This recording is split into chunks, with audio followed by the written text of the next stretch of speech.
2024 টি-20 world কাপের প্রথম অঘটনটি ঘটে গেল। পাকিস্তানকে হারিয়ে দিল আমেরিকা।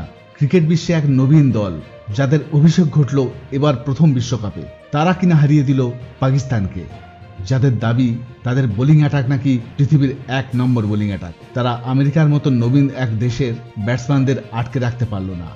উভয় দলের স্কোর সমান সমান মানে টাই হয়েছিল, ফলে ম্যাচটি সুপার ওভার পর্যন্ত গড়িয়েছিল। আগে ব্যাট করার আমন্ত্রণ পেয়ে পাকিস্তান 7 উইকেটে 159 রান করে। বাবর আজম 43 বলে 44 রান করেন। 4.4 ওভারে 3 উইকেটে 26 রান করার আগে বাবর এবং শাদাব খান 72 রানের জুটি গড়ে দলকে একটি সম্মানীয় স্থানে নিয়ে যান এবং শাহিন আফ্রিদির অপরাজিত 16 রানও অত্যন্ত গুরুত্বপূর্ণ। 4 ওভারে 30 রানের 3 উইকেট নিয়ে বোলারদের সেরা ছিলেন নাস্টুস কেঞ্জিকে। 160 রানের লক্ষ্য তাড়া করতে নেমে নির্ধারিত 20 ওভারে 3 উইকেটে 159 রানে শেষ হয় আমেরিকার ইনিংস। শেষ বলে জয়ের জন্য 5 রান প্রয়োজন ছিল। নীতিশ কুমার হ্যারিস রাউফের বলে 4 মেরে খেলাটাকে সুপার ওভারে নিয়ে যান।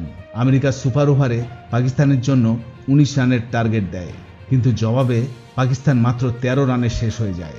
এইভাবে পাকিস্তানকে মর্মান্তিকভাবে হারতে হলো।